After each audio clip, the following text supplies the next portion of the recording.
A lot of you are aiming too high with your goals. I know one day you eventually want to be as rich as Elon, so do I, we all do. Everyone wants $300 billion net worth. But when I say you're aiming too high, I don't mean that your goal is unrealistic. I mean it's unrealistic from your current standpoint. Let me give you an example.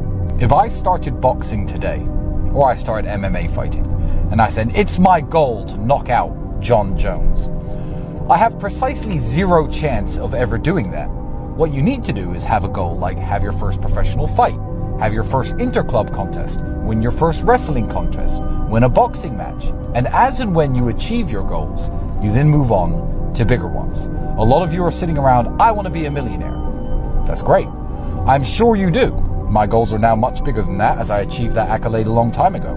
However, when I was broke, I didn't think, how am I going to turn myself into a millionaire? I thought, how am I going to pay my rent? How am I going to buy myself a new car?